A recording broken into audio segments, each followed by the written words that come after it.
Mas vamos agora ouvir o André Anelli, que está conosco ao vivo, e ele vai trazer, evidentemente, que durante a despedida aqui do ministro da Indústria e Comércio, também o vice-presidente da República, Geraldo Alckmin, deu uma indireta a Flávio Bolsonaro, que é o principal concorrente até agora do presidente Lula nas eleições. Estamos agora ao vivo de Brasília, o André Anelli está conosco, vai trazer todas as informações.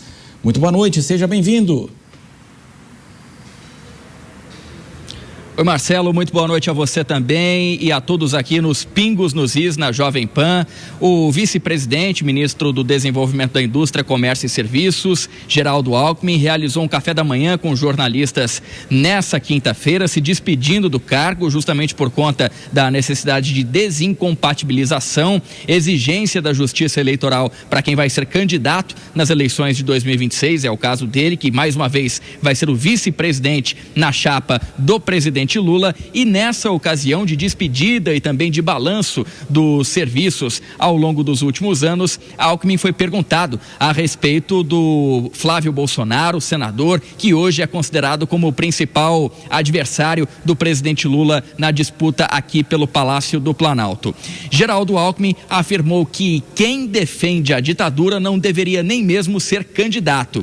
Ele ainda afirmou que as pesquisas que mostram nesse momento intenções de voto colocando Flávio Bolsonaro à frente do atual presidente Lula retratam apenas o momento, e isso não quer dizer então que pode ser o vencedor Flávio Bolsonaro nessa disputa em outubro deste ano. Ainda nessa mesma ocasião, o vice-presidente também comentou sobre a entrada de Ronaldo Caiado, governador do estado de Goiás, também na disputa pela presidência da República. Alckmin minimizou a entrada de mais um candidato, disse que é natural em um país como o Brasil, que tem dezenas de partidos, ter também diversos candidatos à presidência da República, e a gente acompanha um trecho agora.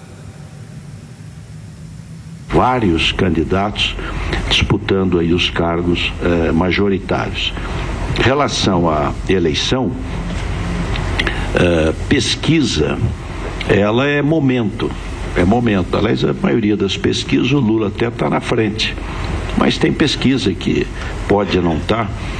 O que vai valer mesmo é depois que começa a campanha eleitoral. A campanha é um momento alto da vida pública, porque você vai poder comparar. Mostrar, comparar governos, fazer comparações. Se você pegar de um lado, democracia. Presidente Lula, nós salvamos a democracia. Essa é a realidade. Então, democracia versus ditadura, autoritarismo. Aliás, quem defende ditadura não devia nem ser candidato. Porque se não acredita no povo, para que disputar?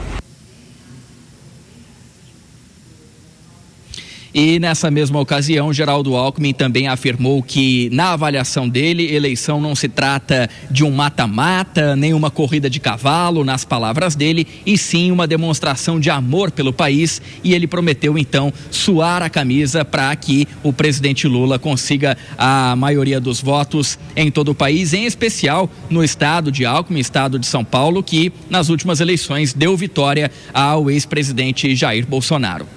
Marcelo. André Anelli, daqui a pouco ele retorna conosco na programação da Jovem Pan. Valeu, Anelli. Quero ouvir o Beraldo, essa fala do presidente. A gente observa desde o dia 8 até hoje, então, portanto, nós temos essa questão, já tivemos julgamento, o Bolsonaro está fora do jogo, foi condenado, outras pessoas também foram condenadas. Como é que você avalia? Vai ser a estratégia ainda utilizada pela esquerda? É assustador ouvir o vice-presidente Geraldo Alckmin, que esteve presente na posse do presidente do Irã ao lado do líder do Hamas, que, aliás, foi assassinado horas depois desse evento, ainda em Teherã. O governo do qual o Geraldo Alckmin faz parte recebeu com tapete vermelho em Brasília Nicolás Maduro, que era o líder, o presidente da Venezuela, que ficava encenando eleições onde ele sempre ganhava. O governo Lula, o próprio presidente Lula, tem relação pessoal com diversos ditadores. Aplaudem, acham o máximo, acham Cuba o máximo. E aí vem o vice-presidente e diz: estou muito preocupado com a democracia. Que preocupação é essa? Que 2 pesos e 2 medidas são essas? Afinal de contas, ele, para não ficar sem uma estrutura paga com dinheiro público, aceitou ser candidato a vice-presidente de um candidato que destruiu a democracia brasileira com base no dinheiro roubado da Petrobras e outras estatais. Quando se financia campanhas políticas com dinheiro roubado da população, está se destruindo a democracia. Uma campanha feita com dinheiro roubado, como foi admitido, foi comprovado com documentos, delações premiadas, acordos de leniência, tudo demonstrando que dinheiro foi desviado para financiar campanhas políticas. Isso torna o processo eleitoral completamente fraudado. Isso sim é ataque à democracia. Mas o vice-presidente não quer falar disso. Ele só quer falar de amenidades e fazer discursinho para agradar os eleitores, porque o maior medo dele, a maior preocupação dele é perder a vida boa que ele leva. Roberto Mota, nesse momento aqui, só um minutinho, 18h59, nós vamos fazer uma divisão novamente da rede. Daqui a pouco voltaremos com todas as nossas afiliadas na Jovem Pan. Mas dando sequência, eu quero ir lá para o Rio de Janeiro falar com o Mota para analisar também essas falas do vice-presidente Geraldo Alckmin. Mota. Essas declarações são o exemplo perfeito do porquê a esquerda odeia as redes sociais. Se essas declarações tivessem sido feitas antes das redes, elas ficariam impunes.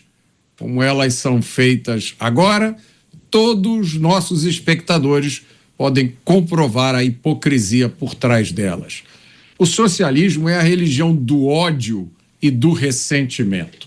Nunca houve um regime socialista ou comunista que não fosse uma ditadura. Cuba, Nicarágua, Venezuela e Irã são aliados históricos da esquerda brasileira, inclusive do Partido dos Trabalhadores, o partido ao qual Alckmin é aliado. Todos esses países, Cuba, Venezuela, Irã e Nicarágua, são ditaduras. O Irã é a pior de todas, porque é uma ditadura teocrática. O regime iraniano mata mulheres que não usam o véu. O regime iraniano é genocida. Massacrou recentemente um número estimado entre 30 mil e 200 mil pessoas da sua própria população porque se manifestaram contra o governo. No entanto, o vice-presidente, esse que está aí nas telas, dando lições de democracia, ele foi a Teherã e posou por uma foto com os maiores líderes do regime assassino iraniano. Dávila, a gente percebe, né, nessas palavras que esse vai ser o tom também daqui para frente. Evidentemente, isso vai voltar na eleição, evidentemente, né, Dávila? Com certeza. Os meus colegas já disseram muito bem como é possível dizer que salva a democracia um regime que está aliado internacionalmente com todas as ditaduras do mundo e sempre fazendo algum tipo de oposição às democracias avançadas. Mas na política interna é muito mais preocupante. O PT inventou uma nova forma de governo arbitrário. Trata-se da mistura do populismo de esquerda com a arbitrariedade do poder judiciário. Olha, mas o que tem a ver o poder judiciário? Não são independentes? Pois é, foram mais de 20 anos de governo de PT que colocaram desqualificados na Suprema Corte, sem um notável conhecimento jurídico, e transformaram o Poder Judiciário, o Supremo Tribunal Federal, numa verdadeira corte da arbitrariedade, da inquisição, da perseguição de cidadãos, da suspensão de direitos individuais, de solapar a regra do Estado de Direito, devido processo legal, do direito à ampla defesa, de prender de maneira arbitrária cidadãos em lugar onde não deveriam ser julgados, de criar inquérito por tempo indeterminado que virou uma verdadeira barriga de aluguel para perseguir adversários e opositores do regime. Portanto, o Brasil hoje vive uma mistura de arbitrariedade com populismo de esquerda, uma combinação nefasta que está destruindo as instituições democráticas, enfraquecendo a democracia no Brasil, solapando o respeito à Constituição. Se isto é salvar a democracia, realmente só podemos concluir que aquele que disse que não deveria voltar à cena do crime, voltou. É um crime o que estão fazendo com a democracia e a liberdade no Brasil. Delegado Palumbo, para fechar essa questão, como é que o senhor avalia também toda essa situação? E ao que tudo indica, esse passa a ser o tom também a partir de agora, essa questão que envolve a democracia ou não no país. Olha, eu ouvindo o vice-presidente falar, eu achei que ele estava falando da Suíça, porque do Brasil não pode ser, né? Com tantas coisas que aconteceram nesses últimos anos, é um absurdo a gente ouvir que eles salvaram a democracia. E a gente começa lá atrás, no fatídico dia 8 de janeiro, né? Cadê as imagens? Aonde estão as imagens que sumiram? Ninguém sabe onde está. CPIs aonde eu tentei participar, mas o meu partido não deixou, do Sem Terra, que de repente eles trocam os componentes integrantes da mesa. E assim vai a democracia. Que democracia é essa onde tem pessoas inocentes pegando aí décadas de cadeia por ter passado batom numa estátua? Onde que isso é democracia, que a gente vê chefe de facção saindo pela porta da frente depois de uma decisão monocrática? Onde está a democracia quando a gente vê um Congresso Nacional e basta um deputado, partido político, não se contentar com a decisão que deveria ser soberana do Congresso Nacional, por maioria dos seus deputados e senadores, eles entram na justiça e basta um juiz que não teve um sequer voto tornar nula essa decisão ou voltar atrás, desfazer aquilo que os representantes do povo decidiram. Faço das palavras do Beraldo a minha. Trouxe para o Brasil ditadores, ex-presidente da Venezuela, sentou-se ao lado de ditadores e depois, né, como se a gente não tivesse internet, como se a gente tivesse nos tempos de diário oficial, ou só onde a grande mídia, a mídia aberta, passava o que eles queriam. Afinal de contas, tem a propaganda, então eles não ousavam ir contra determinados governos. Mas hoje tem a internet, onde eles querem regular. Na verdade, não é regular, é censurar mesmo, porque através de um aparelho de telefonia celular, a gente consegue descobrir a verdade. A gente vê uma foto, ele sentado ao lado de um ditador, ele falando coisas contra o atual presidente, que hoje ele está ao lado. Que democracia é essa? Salvaram a democracia? Não. O que a gente viu aqui neste país, lamentavelmente, é um homem que tentou jogar e jogou dentro das 4 linhas, que a gente teve que ver, praticamente implorar para ter uma prisão domiciliar de um crime que até hoje eu não sei e boa parte da população não sabe qual foi. Aliás, sabemos sim, né? Um pseudo-golpe com bíblias, vuvuzelas, senhores e vendedores de algodão doce.